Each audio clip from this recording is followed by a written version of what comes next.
So welcome, and for people who have no idea what Dual Universe is, this is an upcoming sci-fi sandbox MMORPG, and it's about the idea of a single shard universe. That means that everybody is playing in the same world at the same time. There's only one central server that everybody connects to. So everybody shares this world, and it's all about emergent gameplay.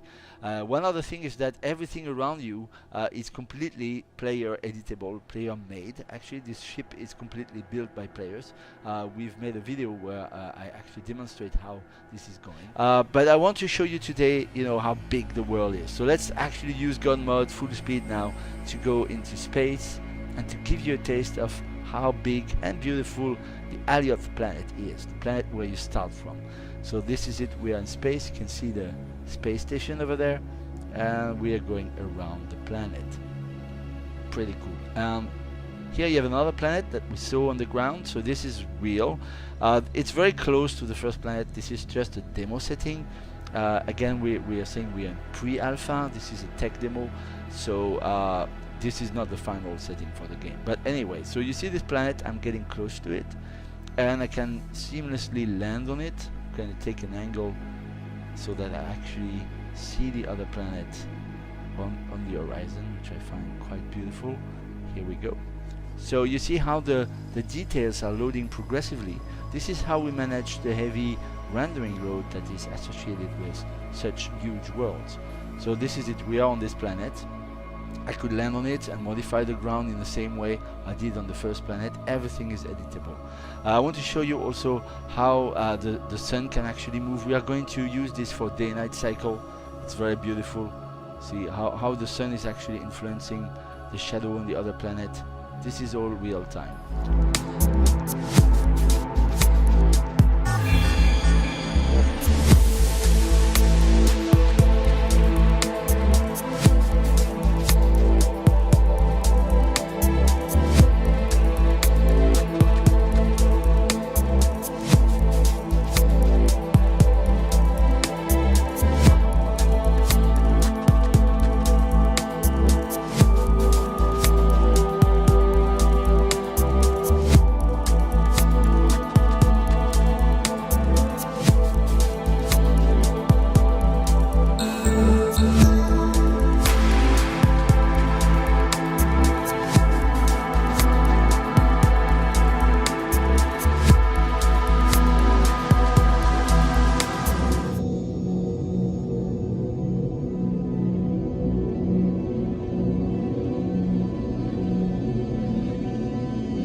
And now let's select the cockpit. The cockpit is an element. We have already seen one element before, the core unit, but there are actually many. Elements are active components of your construct. They are given by the game design. You can't modify their look. And they provide functionality to your construct, like an engine, a weapon, a screen, etc. So the cockpit that you see, I can rotate, position how I want, remove it also, is a variant of a more general class of elements called control units. They are used to pilot your construct, but they can also host Lua scripts to orchestrate the other elements. The cockpit is a bit special because it has an auto-configure function that will be able to analyze your ship, locate the engines and all necessary elements, and create the flight control Lua script for you. So no worry if you don't know how to script, you can still build and fly your ship. Let's get it completely so we can see better. I'm gonna pick the tank now from the inventory. Now please remember that this is pre-alpha footage. The UI is a placeholder and far from the final rendering. Anyway, so let's put this inside here like that. So different engines will need different fuel types, so this is just one example. Now you'll have to factor also the weight of the fuel tank when designing a ship and make trade-offs between autonomy and speed, for example. I'm going to close the space in front of the engine, and for this let me show you the surface linker tool. It's a really powerful tool, as you can see, that allow you to select two surfaces and fill the space between them with shapes. So it gives a lot of freedom in the kind of things you can easily build with the voxel tools. Here we go. So we have the two engines connected to the fuel tank, and let me just add a last part, which is these wings. They are called decorative elements. They don't serve any purpose. They're just here to make the whole ship look good. You could do them with voxels as well, but let's say, I mean, you have a choice. You have some predefined decorative elements like that for your ship. Okay, looks good. Maybe a last final touch is that I'm going to close this opening here, sort of to protect the core unit from external attacks.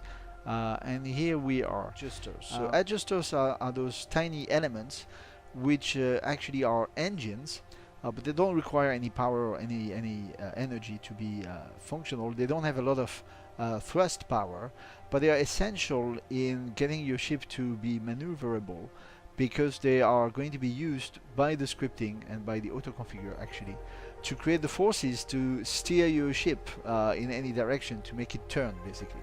So because everything is physically based, you have to put these kind of things so that your ship actually can physically do the kind of thing you expect it to do, like turning, going up and down and so on. Simply to step inside the cockpit and activate it. Up, on our way to the stars. So as you can see, there's continuous transition from planet to space, as you saw in the trailer. One word about the UI, that you see just in front of me. This is just a placeholder. What we have in mind, ultimately at the end, is that you can customize this UI the way you like by having widgets that corresponds to different elements that you have in your ship. So the active part. And let's go here on top of the space station. So this is basically where we go. We're gonna land just next to those ships over there, and I'm going to get inside the space station. That's the idea. So here we go, landing. Oops. Yeah, I think I just collided with the ship behind me. It's okay. Good, fine. So I'm on the space station, and you see this thing is huge. I'm just in a small part of it. I can, again, as I said, completely edit it any way I want. So here I put a cube, another cube here. You get the idea. I can dig a hole in it. So this is not a static mesh. This is, again, like the planet, completely editable. I can also, put some cockpit if I wanted to. It doesn't make any sense or anything. These are elements that I can place anywhere I want on the space station to add functionality to it. Okay, so let's go now inside it. we go inside this corridor. So this is made out of voxels. I mean, the hole for the corridor is made out of voxels, but what you see around you are just elements. We call them decorative elements because those are not doing anything particular. They are just used to make nice looking corridors. You could do everything with voxels, actually. You don't need to do that. It's just a functionality we had, as you can see, so that people can customize with the sci-fi looking things. And we're now entering a control room, which is sort of a gigantic place that you can build. So this is not predefined. This is completely, again, made of voxels and elements. All these screens and so on are elements that you can place freely. For example, here, you know, this seat is an element. This screen over there is another element. This here. So this is completely customizable. Again, I mean, what you see on the screen are just placeholders at the moment. We have the same idea like for the ship, you know, that what you can see on these screens will be actually things that corresponds to active elements in your ship, like showing the amount of energy left, the containers capacity, the docking request, and all sorts of things that will be tied to the management of a control of a space station in a control room. So let's have a look at the planet that we just come from. It's kind of nice. You see down there is the Ark ship. That is the ship we saw at the very beginning. And you see anything that is big enough to be visible from space will be visible from space. So if you have a huge city or any big structure that you build there will be visible from space.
can build anything, from spaceships to orbital stations.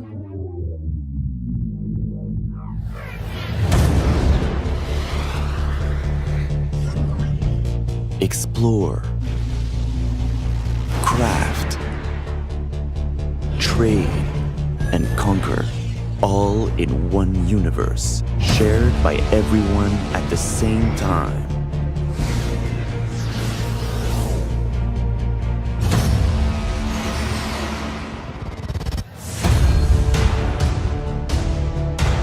Forge your collective story.